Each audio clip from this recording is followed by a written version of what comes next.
Hi, I'm Anna Roberts at the Entrepreneur Middle East Achieving Women's Forum for 2016. We've had a really interesting day of events.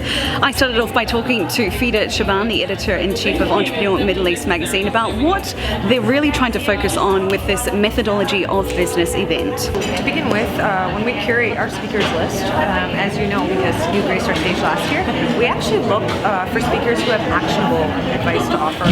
So not just platitudes, like be your best self.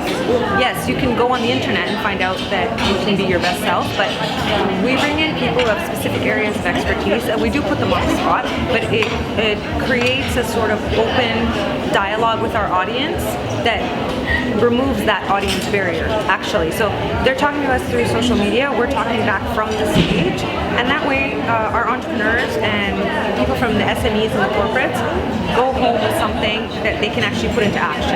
I also caught up with our keynote speaker, Huda Al-Lawati. She's a senior private equity professional, most recently a partner and chief investment officer for the MENA region at the Abraj Group. Spoke to her about what she's really trying to convey in her keynote address. The points that I wanted to get across today mainly were around, firstly, your confidence level and your belief in yourself. It's not about, I don't mean about just the external confidence, I mean about actually having faith in yourself and being able to trust your gut. Women in particular should be able to trust their guts. It doesn't mean taking unnecessarily risky decisions. It doesn't mean walking out of the office because somebody's making you unhappy, but it just means that you understand what matters to you and be confident to go after it. We then moved on to our panel discussions for the day. We started with Jumping the Fence, Barriers to Your Business Growth. Sophie from Nasiva, very outspoken about the fact that she doesn't want to have to forge business relationships with men over cigars and whiskey. All the mistakes we've made came all together at one point. Give us a big mistake. What's a big mistake? Oh, there's so many. I could write a book about it. But we started our business. I shouldn't say that, but yes, I do. With no business plan. We started with an idea, with a vision, with guts, with all that stuff. So of course, it haunted us at some point when we went public.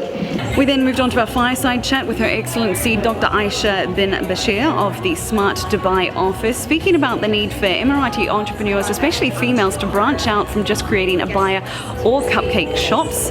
Our second panel discussion of the day was navigating networking, making relationships count for your enterprise. And we had some great tips from some of our panelists, including these. If I think about, what LinkedIn is for, it's mainly about three things. It's about getting connected, it's about getting information, and then it's also about improving yourself, i.e. getting better at your job or making your business better. So if we think about the profile for a person as a standalone thing, very obvious things are, for example, having a profile picture. There are statistics that show that you will get 20, 30 times more views, for example, if you actually have a picture. People prefer engaging with people. Finally, we wrap things up with Talking Series 3, the rules of engagement, making working capital actually work. And it was fascinating to get some of the views of some of the panel, including Tena Peck, Mona Ataya, and also Joy Al-Juni. Success looks differently from different companies and different companies in different sectors. True. So you need to know what it is that you want to achieve, otherwise you'll just be chasing blindly a vision of something that might not even work for you as a founder or for your company. And that really dictates how you approach raising capital, when you approach raising capital, and what you do once you have that money. The most common mistake that I've seen with social enterprises, so we're talking about a very specific subset of startups, is that they raise too much too soon.